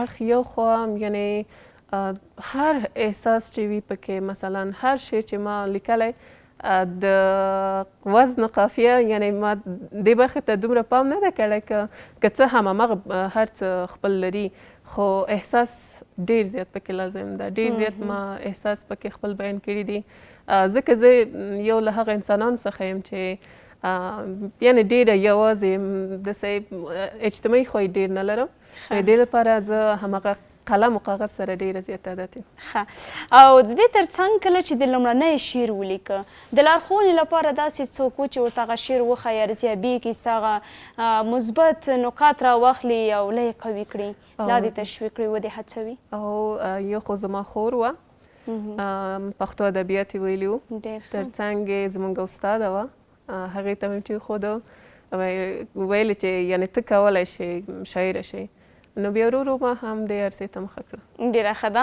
کوم ډول موضوعات دي چې د شاعرۍ لیکلو الهام درکوي مختلفې برخې دي خو اصلا اساسا ما چې شروع کړې ده د وطن په باره کې ده او مثلا بعضې خاص مراسم چې وي یا هم بعضې خاصې ورځې چې وي د هغه په ورځو مو هم ځانګړي شعرونه جوړ کړي دي خو اصلا اساسي برخه چې ده ما هم د وطن دپاره شعرونه خپل بلې د یو ښه شاعر لپاره البته مطالعه څومره مهمه ده چې یو ښه شاعر د ښه مطالعه ولري که هغه د ټولنې وي که هغه د ژوند لپاره وي ځینې نور اړخونه هم موجود وي مطالعه خو لازمي ده ځکه چې مطالعه ونه لري نو هغه کیدای شي چې یو خو هغه روان شعر هم ترې نه ګډوډېږي نو لازمه ده چې هر شخص چې شاعري برخې ته راځي یو خو یو باید یو څوک ولري چې یو مثلا د رحمان بابا شعرونه تعقیب کړي یو رهنما یا هم یو څوک اوسي چې یعنې د هغو په قدمونو لاړ شي تر څو خپل هغه سبک برابر کړي نو د دې لپاره هر شخص ته لازم ده چې یو مطالعه ولري او ترڅنګ د یو بل چا شعرونه ولولي چې هغه احساس نور هم ښکلی شي بلې اغلې نوري راځئ چې له شاعرۍ مو یوه لفظ ذوق واخلو چې څه به وایي راته سمه ده ول نه په سترګو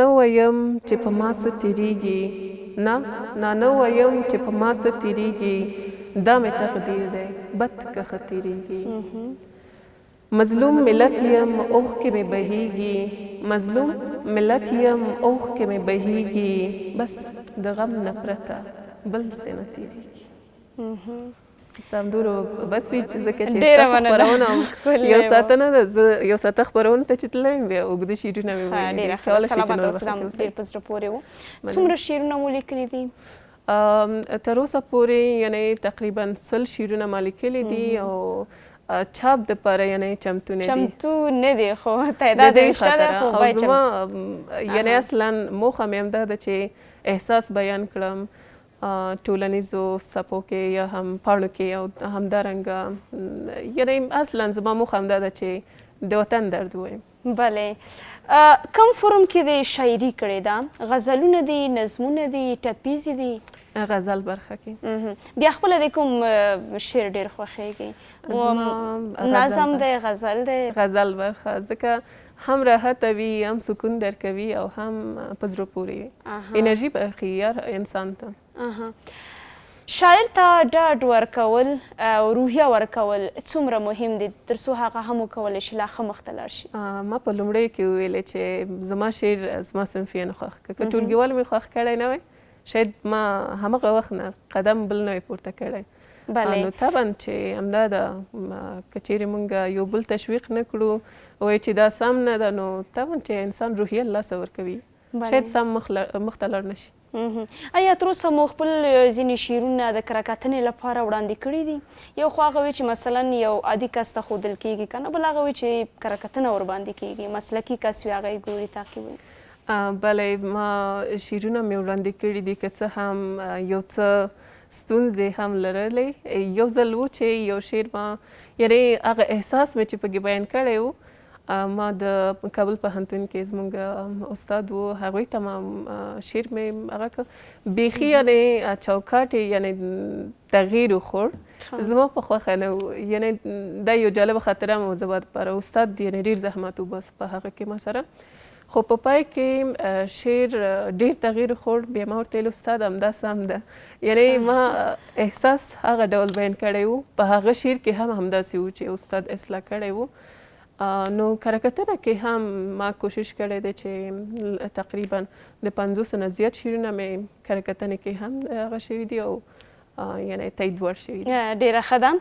که همدغه شعرونه دې چاپېږي د کتاب نوم به څه ورکوې؟ د کتاب نوم نوم دې ورته په ذهن کې شته؟ له مخکې خو به دې ورته انتخاب کړی وي. شاید د نورضیه نوري درد وي یا هم د وطن درد وي دی که یو انتخابوم. د نورضیه نوري درد یا د وطن درد. ډېر سخت نوم دې انتخاب کړی. انشاءالله چې مناسب به وي ځکه زما محتوا یې همداسې ده. کله چې ځینې خلک کتابونه چاپوي وروسته یې مخکتنه کوي، خو ښه نه ده چې له مخکې نه دغه کار وشي. ستاسې خپله اراده باید څه ډول ده په دې برخه کې؟ زما په نظر یو ځل یعنې یو شخص سره چې په دې برخه کې تجربه ولري کتاب یې چاپ کړی وي ځکه هغوی خپله تجربه لري، یو څه یې لیدلي دي، یو څه یې ترسره کړي دي، هغوی څخه مشوره اخیستل لازمي ده. او که موږ په خپل سر یو کار ترسره کړو نو طبعا چې نقد کیږو او راتلونکي کې وایو چې کاش چې دا شعر مې یا دا لیکنه مې داسې نه وای. ځکه زه هم لیکنې لرم هم شعرونه وایم یعنې او هم خبرونو برخه کې هر څه یعنې ټول برخې هغه دي. خو مثلا موږ چې کله خبر اصلاح کوو خبر لیکو نو هغه وخت کې کله چې بل چاته یې وړاندې کوو بیا وروسته د هغې نه نشریږي. نو همداسې شعر هم که موږ غواړو یو کتاب چاپ کړو ډېر ښه به وي چې یو څوک چې تجربه ولري موږ ورسره شریک کړو. ډېره ښه ده. ځینې شاعران یا ځینې خلک داسې وي هغوی وایي چې کله موږ شعر لیکو نو د زړه بوج مو ورسره کمیږي. نو بیا ته څنګه یې؟ ته هم همداسې یا نه؟ همداسې ده. شعر یو ځان ته احساس لري، یعنې که احساس ورسره بیان نه کړې هغه څه چې زړه دې یعنې درد لري که هغه دې ورسره خالي که واقعا ډېره راحته کېږي. یو خو هغه صفحه کې چې دې لیکلي وي هغه پاڼه کې چې دې لیکلي وي هغه اوښکې چې دې ورسره توی شوي وي هغه هر څه یو ځان ته حس لري. درد مو یعنې زیات وي که نه؟ ځکه خو د کتاب نوم به هم د نورضیه نوري سره درد ور اضافه کوي که نه؟ د شعر لیکل دې په کوم وخت کې ډېر خوښېږي او راحته اوسې؟ یوازیتوب کې، ګڼه ګوڼه کې یا نه توره تیاره کې؟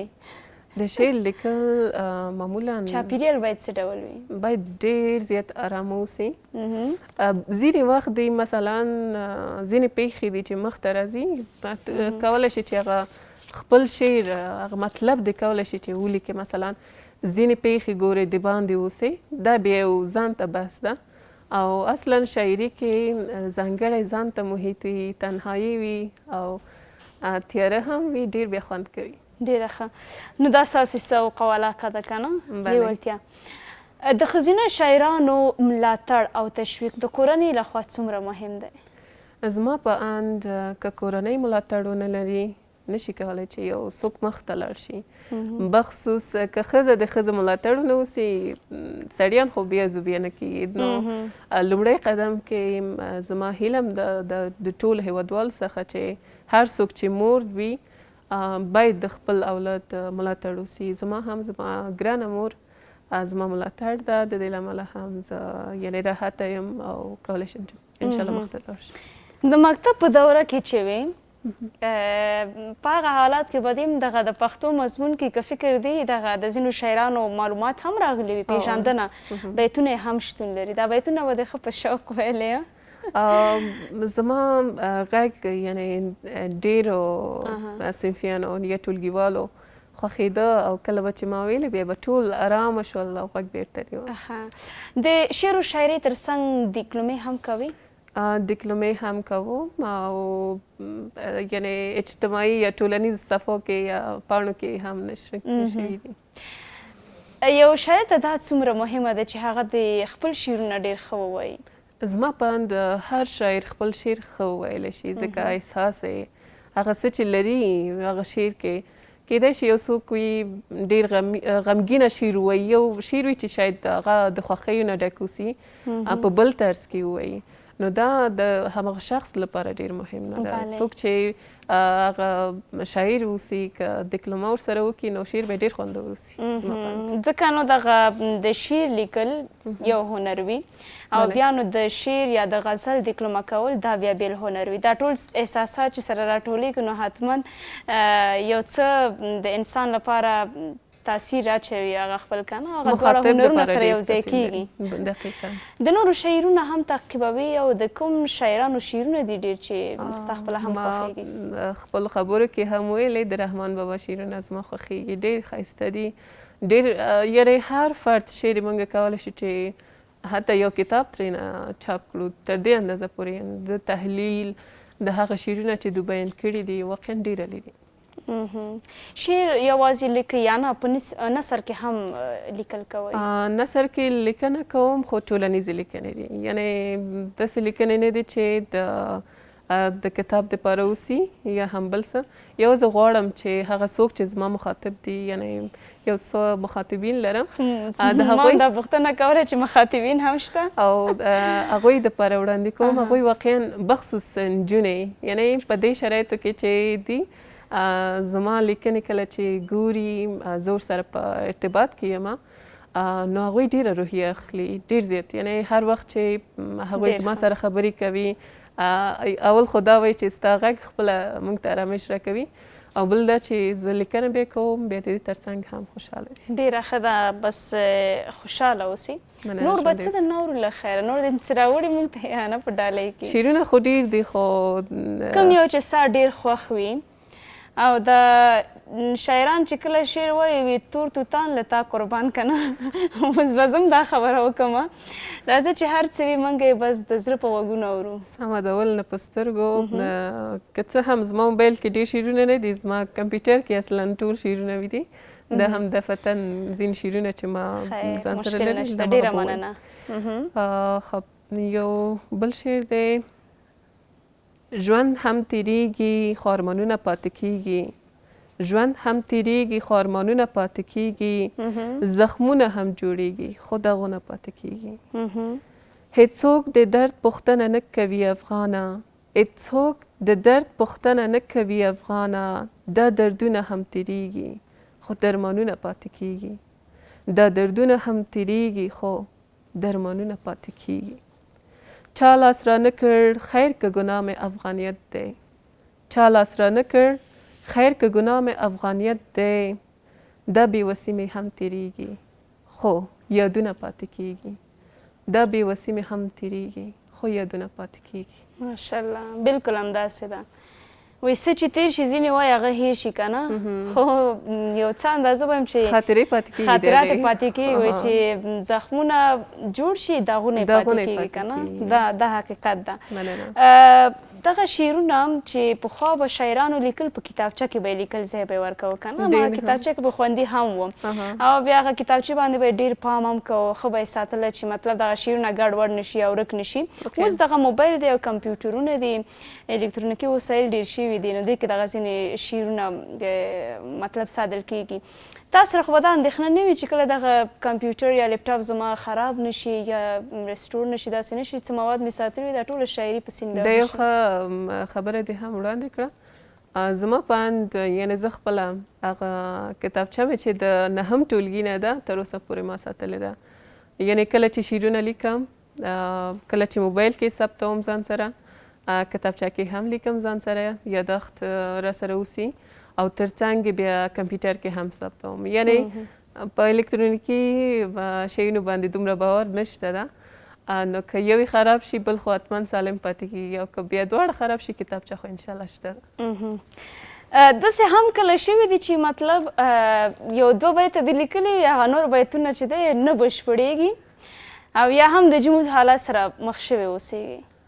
داسې کله شوي دي چې مثلا 2 بیته شعر ما لیکلي دي او 2 نورې بیا هغه احساس چې ما بیا پکې بیان کړی دی هغه ماته دومره یعنې جالبه نه دي تمام شي، خو مجبوره شویم چې د هغې قافیه او وزن یعنې برابر شي، هغه مې ورسره برابر کړي دي. خو هغه لومړي بیتونه یې ډېر زیات یعنې خوندور وي همدې خاطره. مثلا ځینې شعرونه چې ما اوس هم ویلی شاید اوږده اوسي، هغه مهم فردونه یې ما تاسو ته وویل تر څو چې ستاسو خپرونه هم وخت یې ډېر ونیول شي. د یو شاعر لپاره څومره ځورونکي وي چې هغه د شعر لیکي یا د غزل لیکي، خو بیا نو په نیمۍ کې ورڅخه پاتې کېږي او یا هم څه چې دی غواړي ولیکي هغسې نه کېږي، زما په الهام ورسره هېڅ سیاري نه کوي. الهام مهمه ده په دې برخه کې، او کله چې الهام ولرئ کولی شي چې مطلب وړاندې کړئ. که مثلا ځینې بیتونه درنه مجبوره یې چې وزن و قافیه برابره کړي، خو هغه مطلب د حتما پکې رسوي. کیدای شي هغه په 4 بیتونو کې اوسي، کیدای شي چې کم اوسي زیات اوسي. زما په اند کولی شي چې یو شاعر چې په دوامداره توګه بخصوص یعنې په دوامداره توګه یا پرله پسې توګه چې خپل فعالیت ترسره کړي حتما کولی شي، او که یو شعر ولیکي او یو کال بعد بیا شروع کړي نو طبعا چې بند راځي. شعر په انسان کې همدردي او خواخوږي ډېره پیدا کوي که نه؟ دقیقا. ستاسو په شخصیت باندې څه اثر غورځولی؟ زما په شخصیت لکه څوک چې نورضیه نوري پیژني، د یو باوري شخص په توګه یعنې هم ماته یو ډاډ ټول راکوي چې یعنې ته یو قوي نجلۍ. نو دا زما د لیکنو له امله دي، دا زما د شعرونو له امله دي چې هغوی لوستي دي، هغوی زما لیکنې لوستي دي. انسان د همغه نه پیژندل کېږي، نو همدا ده چې انسان ته روحیه هم ورکوي. ډېره ښه ده. ستا شاعري تر ډېره دوستانو تشویق ورکې زیات وي، د استادانو له اړخه زیات وي یا د فامیل له اړخه؟ تر ډېره دوستانو. د دوستانو نظریات مثبت هم وي، تشویق هم ډېر وي. دقیقا. شاید استادان نقد کړي خو نقد پر ځای وي او اصلاح دپاره ښه ده، او کورنۍ برابره وي خو دوستان بیا ډېر، یعنې ځکه همسن و سال وي، همزولي وي، نو بیا کولی شي چې یو څه درک دې کړي. دا خو ده. د راتلونکي لپاره څه اهداف او څه پلانونه په پلان کې لرئ؟ زما موخه یوازې همدا ده چې راتلونکي کې وکولی شم حد اقل نجونو دپاره، یعنې که ډېرې کمې هم اوسي زه غواړم چې ډېر خدمت ورته وکړم او داسې چاپېریال ورته اوسي چې هغوی پکې راحته اوسي. یعنې که د تدریس برخه کې اوسي یا هم د خبریالۍ برخه کې چې زه فعالیت لرم، داسې موضوعات ورته وړاندې کړم چې دوی ذهنا روحا ارام اوسي، یا هم که د شعر و شاعري برخه کې وي. نو زما موخه تل همدا ده چې د نجونو ملاتړ وسم، تل بریالی اوسئ. مننه، ژوندۍ اوسئ. او که د استادۍ اړخ ته هم لږ راوګرځو، ځکه یاده دې وکړه چې فعلا استاده هم یې په ښوونځي کې کوم مضمون تدریسوئ، پښتو یا نه نور مضامین؟ زه په ټوله کې انګلیسي برخه کې هم یعنې فعالیت لرم، نو ما ډېره خوښیږي چې یعنې په دې برخه کې تدریس وکړم، او څه هم زموږ مضامین یعنې ادبیاتو برخه ته ورګرځي، یعنې پښتو دري انګلیسي هم. بلې. فرهنګي کمیټه کې هم فعالیت لري د ښوونځي، مثلا د شاګردانو شاعران هم وي، ځکه شاعرانو البته دغه برخې ته لپاره ډېر ښه جوړ وي، د شاګردانو دغه نظم وي یا ځینې ترانې دوی وړاندې کوي، هغه فعالیتونه څارنه وي.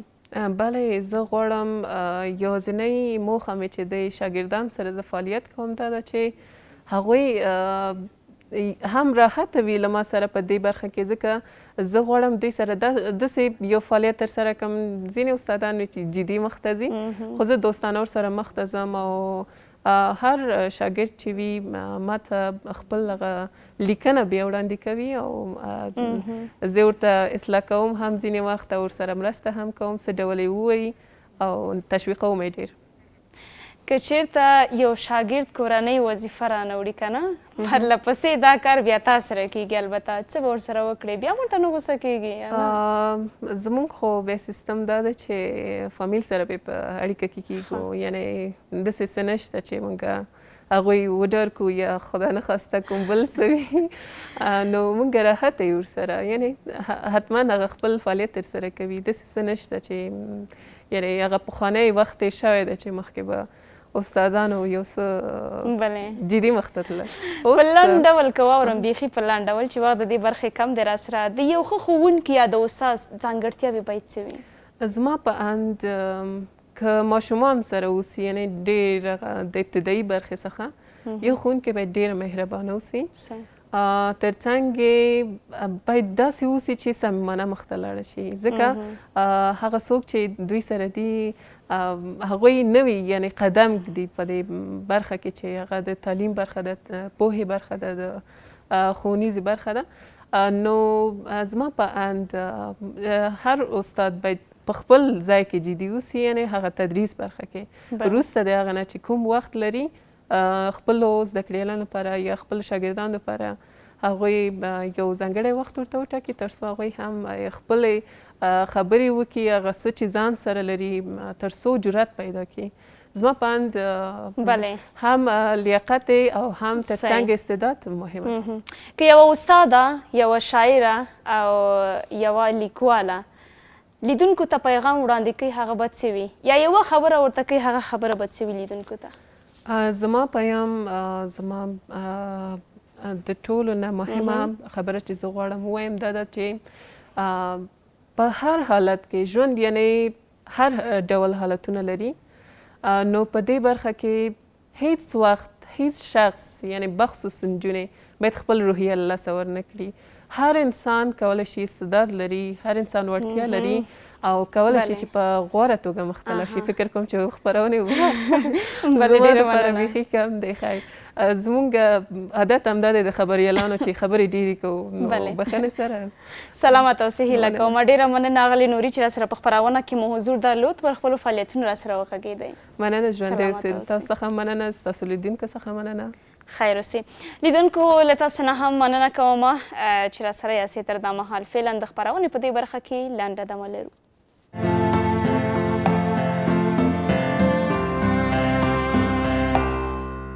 راغلی بیا هم ستړي مو شئ لیدونکو د خپرونې دوام مو دی او د خبر برخه پیل شوه. د خبر په برخه کې نو د افغانستان په شمول د نورو هیوادونو تازه خبري مسایل او مهم موضوعات او راپورونه تر تاسو رسو.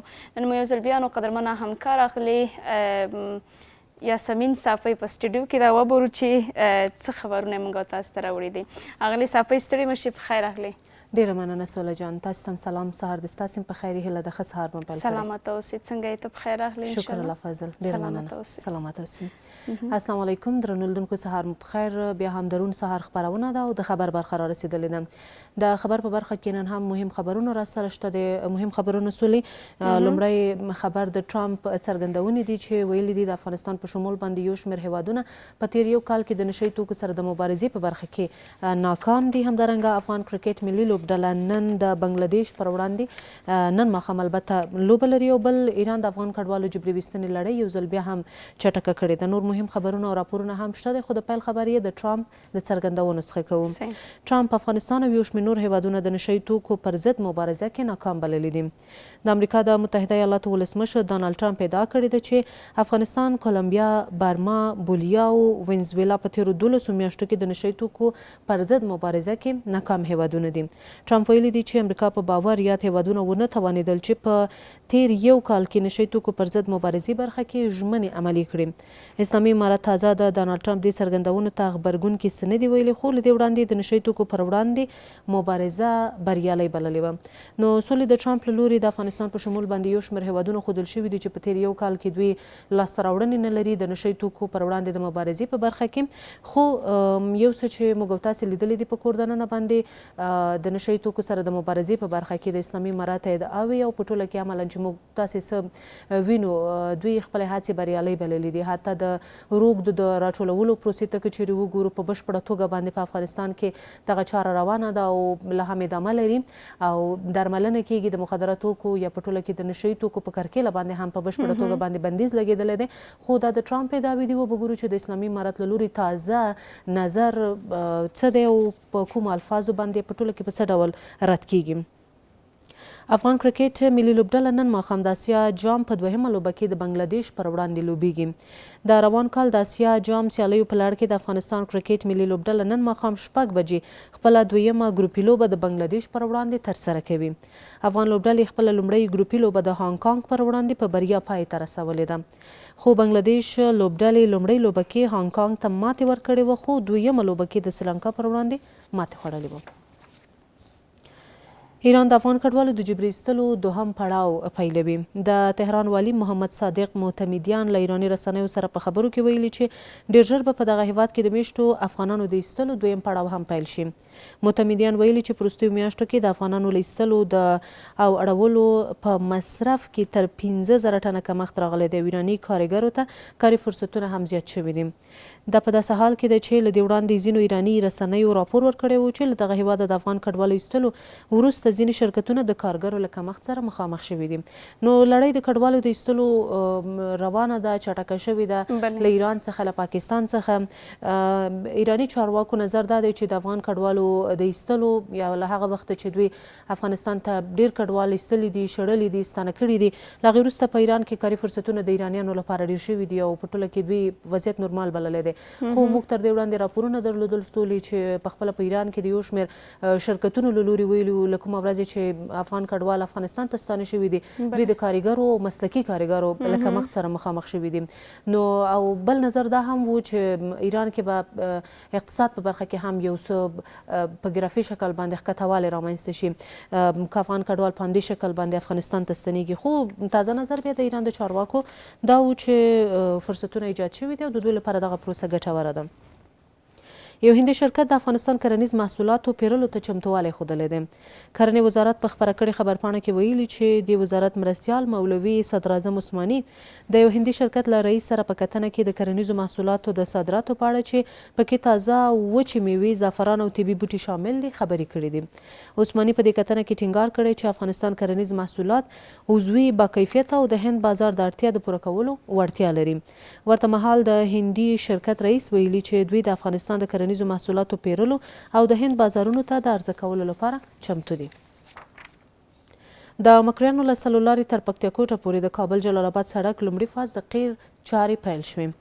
کابل ښاروالۍ پر خپله ایکس پاڼه لیکلي چې مکریانو له سالار تر پکتیکوټه پورې د کابل جلال آباد سړک د لومړي فاز د 2.8 کیلومتره برخې د قیر کولو چارې پیل شوي دي. کابل ښاروالي وایي چې په دې پروژه کې د سړک سربیره د لښتیو، د پلي لارو، ګلدانونو، د بایسکل چلولو لیکو او د تمځایونو جوړول هم شامل دي. بل خبر هم سولې د ننګرهار په هکله باندې دی چې د تاوتریخوالي یوه قضیه ده. بیا هم ننګرهار کې یوې ښځې د کورني تاوتریخوالي له امله ځان وژنه کړې ده. د دې ولایت امنیه قمندانۍ ویان سید طیب حماد په یوه خبرپاڼه کې ویلي چې سررود ولسوالۍ مربوطاتو کې یوې 26 کلنې مېرمنې د کورني تاوتریخوالي له امله ځان وژنه کړې ده. خبرپاڼې له مخې د جنایي جرمونو پر وړاندې د مبارزې پولیسو تخنیکي ټیم د پیښې لا څېړنې په موخه سیمې ته رسېدلی دي. هواپېژندنې په هکله باندې هم خبر لرو. هواپېژندنې ادارې نن د هېواد په 5 ولایتونو کې د اورښت اټکل کړی دی. د ترانسپورټ او هوایي چلند وزارت د هواپېژندنې ادارې نن په نورستان، کونړ، ننګرهار، پکتیا او خوست ولایتونو کې د تیز باران، تالندې برېښنا او سیلابونو د راوتلو وړاندوینه کړې ده. یا د ادارې همداراز په سویل ختیځو لویدیځو ولایتونو کې د تیزو بادونو، خاورو او دوړو د پیښېدلو اټکل هم کړی دی. هواپېژندنې ادارې په اټکل شوو سیمو کې د باران اندازه له 10 تر 25 ملیمترو پورې ښودلې ده. راځو سولې بیا هم د ملګرو ملتونو راپور دی، د دوی ویناوې دي د کونړ د زلزلې په هکله باندې یا د ختیځ د زلزلې په هکله باندې دغه هم بیانوو. بیا به جزئیات ورکړو ځکه په دې تړاو باندې همکارانو راپور هم چمتو کړی و. ملګرو ملتونه وایي که بیړني توګه زلزله ځپلو لاسنیوی ونه شي نو له کړاوونو ډک ژمي سره به مخامخ شي. په افغانستان کې د دې سازمان سیاسي استازولۍ رئیس کونړ ولایت ته سفر کړی او هلته یې د زلزله ځپلو وضعیت له نږدې لیدلی. اوتن بایوا د ژمي له رارسېدو وړاندې د زلزله ځپلو پر ملاتړ ټینګار کړی. ویلي دي که اړمنو ته بیړنۍ مرستې چمتو نه شي ممکن سخت ژمی ولري.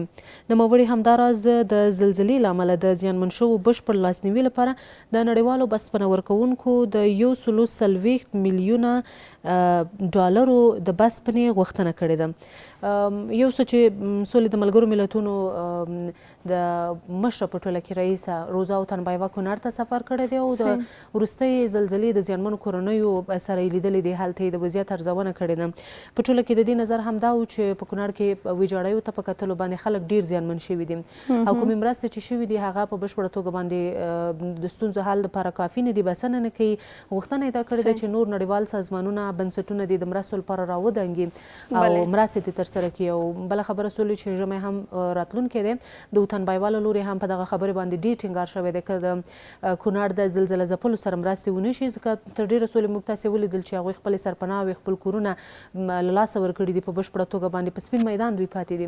نو د کورونو د جوړولو یا په ټوله کې د ژمي لپاره د امکاناتو د برابرېدلو غوښتنه یې کړې ده. نو په دې هیله باندې چې نړیوال سازمانونه په دې برخه کې عمل لاس په کار شي. ډېره مننه تاسې نه لیدونکو له تاسو نه هم مننه کوم. د خبر برخه مو نو پای ته رسیږي. فعلا لنډه تمه لرو، وروستۍ برخه لا هم پاتې زموږ لیدونکي اوسئ.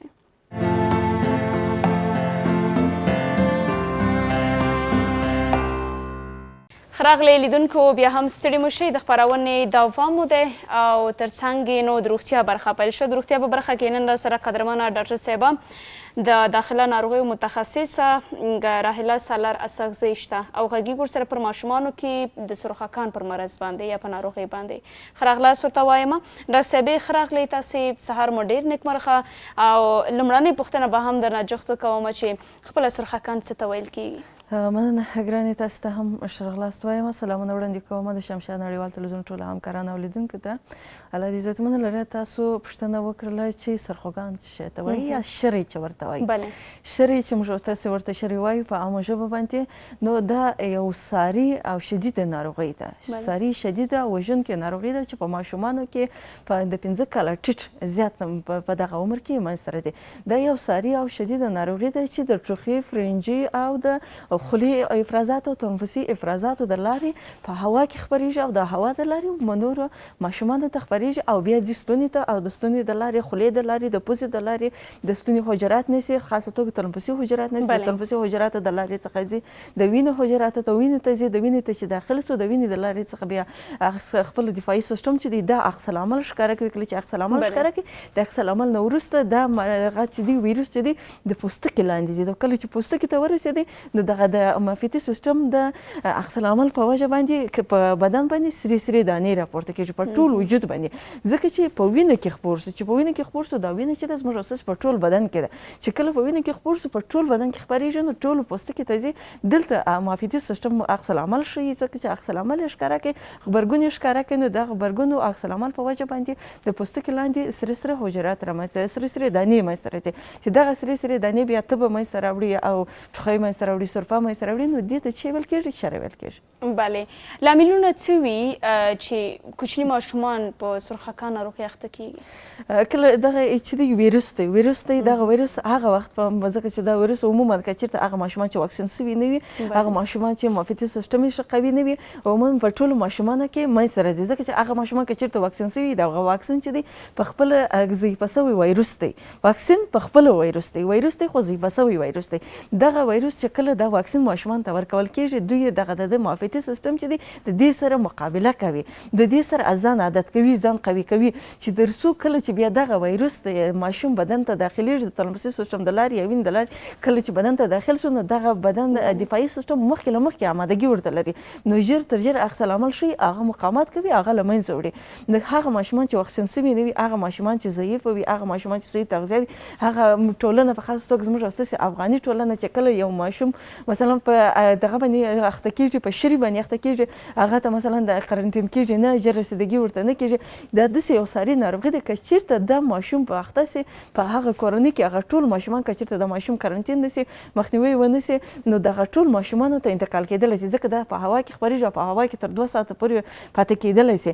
نو ځکه په افغاني ټولنه کې دا ډېر دی او دلیل همدغه دی چې ماشومانو دفاعي سیسټم ضعیفه دی، ماشومان واکسین کېږي نه، ماشومانو ته پاملرنه نه کېږي. کله چې په دغه ناروغۍ باندې اخته سول چې دا وژونکې ناروغي ده چې په ماشومانو کې ډېرې خطرناکه ناروغي ده، نو دا چې کله ماشومان ورباندې اخته سول نو دوی ماشوم نه قرنټین کوي، ژر رسیدګي نه ورته کوي، هغه بیا د دې نه وروسته د دې ماشوم دفاعي سیسټم هم کمزوري کېږي، ضعیفه کېږي.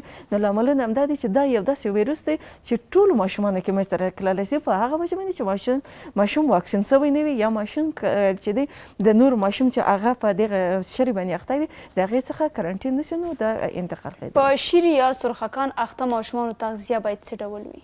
کله چې یو ماشوم په دغه باندې اخته وي، په شري باندې اخته سو، نو د ده لپاره اول پکار دا ده چې دی بستر سي او د بستر سره د ده تغذیه صحیح سي. په تغذیه کې بیا ویټامین ای به حتما ورکوي، ځکه چې دا په سترګو باندې ډېر تاثیر کوي او پر تنفسي سیسټم باندې ډېر تاثیر کوي، همدا رقم پر ټول بدن باندې دغه معافیتي سیسټم کمزوري کوي. نو د دې کې ویټامین ای چې خپله WHO لخوا څخه ویل شوی چې ویټامین ای ورکړي چې تر څو د ده په سترګو باندې چې کوم تاثیر کوي د سترګو د کمزوري، ضعیفي او ړندوالي سبب نه سي. نو د دې تر څنګ میوه به ورکوي، غوښه به ورکوي، شیدې به ورکوي، مایعات به ورکوي، تازه سبزیجات به ورکوي، ترکاري به ورکوي، هګۍ به ورکوي. د ده تغذیه به په څو خطر باندې ښه کوي، ځکه چې دا داسې یو مرض دی، ویروس دی چې دغه ویروس بیا کولی شي د ده معافیتي سیسټم ضعیفه کړي. کله چې د ده معافیتي سیسټم دغه شري ضعیفه کړي، کمزور کړي، په دې کې بیا سینه بغل هم منځته راکړلی سي، د غوږونو التهاب هم منځته راکړلی سي، په دې کې بیا نور مرضونه او التهابونه هم منځته راکړلی سي. نو د ده چې کوي د معافیتي سیسټم ضعیفه کوي، کمزور کوي. نو د ده تغذیه ځکه مهمه ده چې ده ته به هم ویټامینونه ورکوي، منرالونه هم، شحمیات هم، پروټینونه، خو مایعات لکه شیدې او اوبه ورکول، هم د دې تر څنګ د ده ښه تغذیه لکه هګۍ ورکول، غوښه ورکول، سبزیجات ورکول، ترکاریجات ورکول، دغه ټول مواد به ورکوي. ځکه یو خو ماشوم په خپله د ده بدن دې موادو ته اړتیا لري، د بلې خوا دا ویروس د ده بدن ته داخل شوی، د بلې خوا د ده دفاعي سیسټم کمزوری شوی، ضعیفه شوی. نو د دې خوا کې د ده باندې نور انفیکشن انتانات ژر مداخله کوي، نو ځکه د ده ته اړتیا ده چې د ده تغذیه قابله تغذیه ورکول شي. ډېره مننه.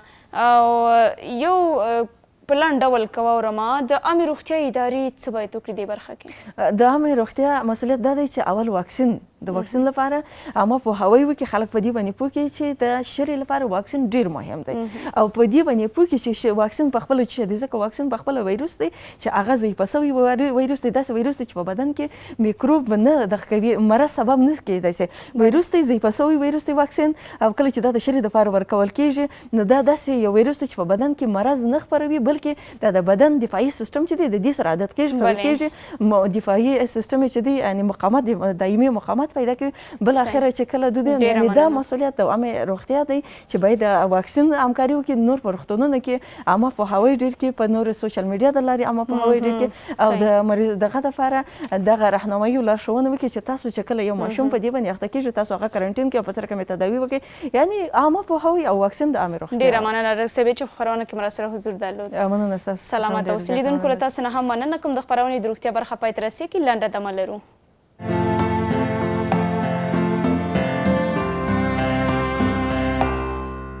خراغلی لیدونکو بیا هم ستړي مشئ، د خپرونې دوام د وروستۍ برخه پیل شوه. په دغه برخه کې نن راسره سونیا احمدزۍ شته او غږیږي ورسره پر دې چې د یو ښه انسان ځانګړتیاوې څه دي او یا هم یو ښه انسان چاته ویلی شو.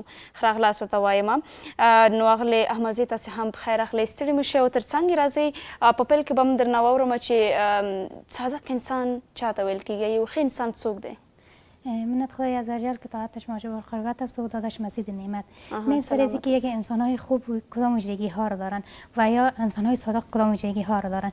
انسان‌های صادق معمولاً ویژگی‌هایشان این است که همیشه راست میگن، ریا نمیکنن و به جایگاهی که میرسن بلند مرتبه میرسن، اینا هیچگاه مغرور نمیشن و همچنان انسان‌های خوب همیشه احساسات دیگران را درک میکنن. ډیره ښه ده. او ولې په ژوند کې مهمه ده چې انسان د یو ښه انسان اوسیږي یا د صادقه پاتې شي؟ چون زندگی یک انسان به اساس راستگویی و صداقت پیش میره. اگر انسان زندگی خود به صداقت و راستگویی پیش نبره هیچگاه زندگیش پیشرفت نمیکنه. بله. ولې بیا خلک په صادقه خلکو باندې یا په یو ښه انسان باندې ډیر باور لري؟ چون انسان صادق همیشه در هر جای برنده است و دیگر انسان ها هم بالای امی انسان هایی که صادق هستند باور زیاد می داشته باشند. دیو صادق شخص یا دیو انسان پکرونو که کمی نخی موجودی وی؟ در خانواده های کسایی که صادق هستند اینا همیشه راستگویی را پایدار داشتن و همیشه از دقایق اول زندگی خود به این پیش رفتن و لیال زندگیشون به این صداقت پیش بردن. بله، د خاوند او د میرمنې ترمنځ صداقت او خواله څومره مهم دی؟ خب زندگی اساس یک خانم شوهر به صداقت پیش میرن و مهمتر از همه چیز در زندگی خانم شوهری صداقت هست، چون زندگی به یک لیول پیش میره و باید به عدالت پیش. ولی ځینې خلک داسې وي چې هغه د خوالي څخه لرې وي، علتونه به یې څه وي چې صادقه نه وي ځینې خلک؟ چون اساس تعداد از اینا با صداقت پیش نرفتن و همیشه بعض اوقات کوشش کردن از صداقت کار بگیرن و بعض اوقات اینا ریاکاری کردن و اینمی ریاکاریشان تمام صداقتشان از بین بردن. یو متل هم که وکنه وی خمکه و بد نشته. له هغو خلکو سره چې هغوی تل دروغ وایي، ښه انسان نه وي، صادقه نه وي، څه باید وکړو موږ؟ خب اول باید ما کوشش کنیم که امی انسانی که راستگو نیست و صداقت نداره ایره باید برای راست هدایت کنیم.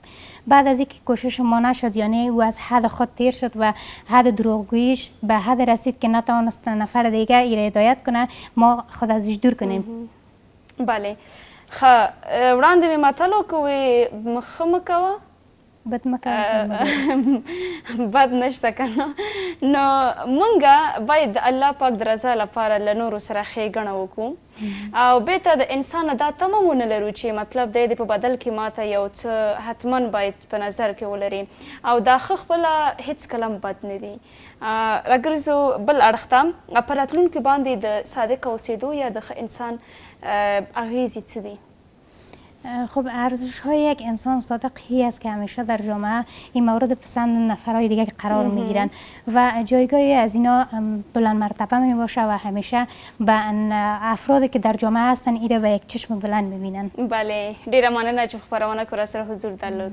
سلامت اوسئ. لیدونکو له تاسو نه هم مننه کوم چې را سره وئ. زموږ 2 ساعته سهارنۍ خپرونه مو هم د پیل تر پایه ولیدله. باقي ماته اجازه راکړئ، وخت مو پای ته رسېدلی. پاتې ورځ مو نیکمرغه، لویه لا عمل شه. له لیدلو مو مننه.